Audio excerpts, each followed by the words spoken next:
warahmatullahi wabarakatuh. Shalom, Om Swastiastu, Namo Buddhaya, salam kebajikan untuk kita semua.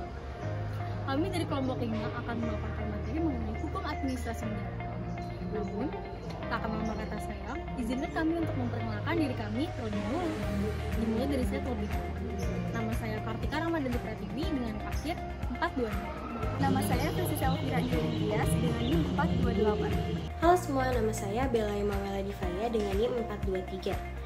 Nama saya Trioktiana Munte dengan NIM akhir 424. Halo, nama saya Elsa Saifanosya dengan NIM terakhir 425. Nama saya Steven Dado Persoalan Dogan dengan NIM 1100012174.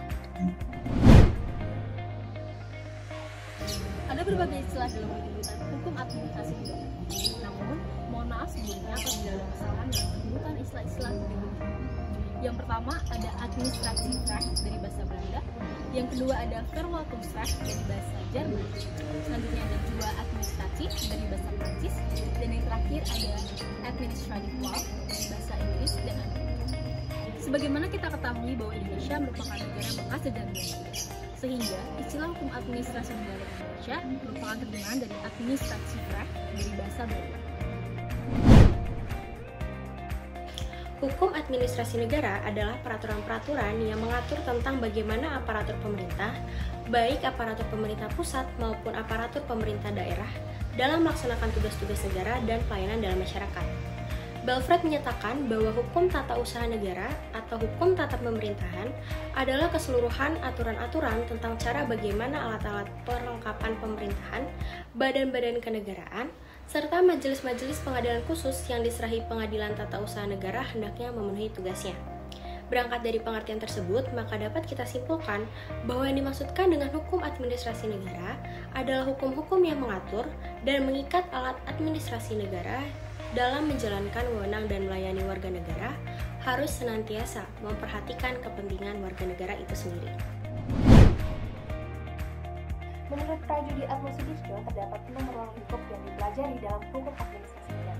Yang pertama, ada hukum tentang dasar-dasar dan prinsip-prinsip umum administrasi negara. Yang kedua, ada hukum tentang organisasi negara. Yang ketiga, ada hukum tentang aktivitas-aktivitas dari administrasi negara, khususnya yang bersifat yuridis. Dan yang keempat, ada hukum tentang sarana-sarana dari administrasi negara, terutama mengenai kepegawaian dan keuangan negara.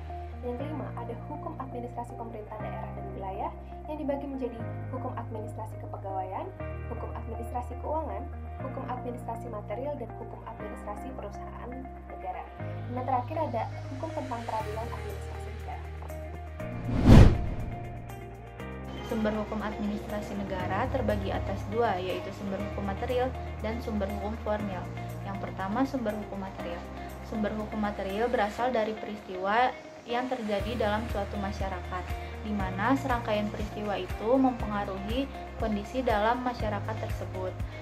Contoh yang bisa kita lihat ada pada kondisi sejarah atau kondisi hukum pada masa lalu, atau kondisi lembaga sosial pada masa lalu, dan lain sebagainya. Yang kedua adalah sumber hukum formil.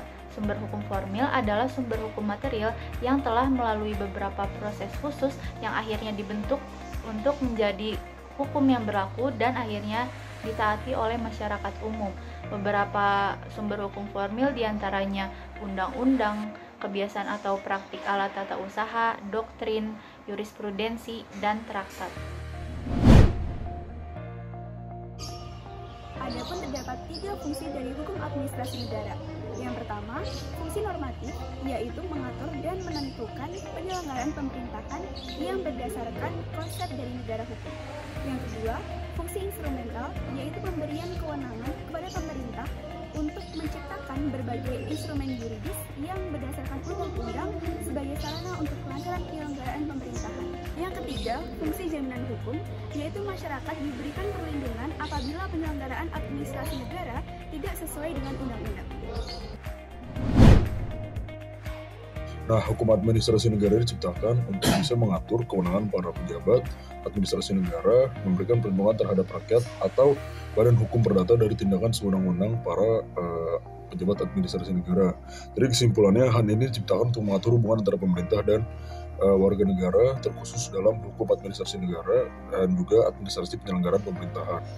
Nah, dalam negara hukum ini administrasi negara itu sangat penting karena administrasi negara digunakan untuk bisa mengatur kehidupan dan berjalannya dari sebuah negara yang didasarkan dalam negara hukum. Sekian yang telah kelompok kami sampaikan, kurang lebihnya mohon maaf. Terima kasih. Wassalamualaikum warahmatullahi wabarakatuh. Shalom, Om Santi Santi Om, Namo Buddhaya, salam kebajikan bagi kita semua.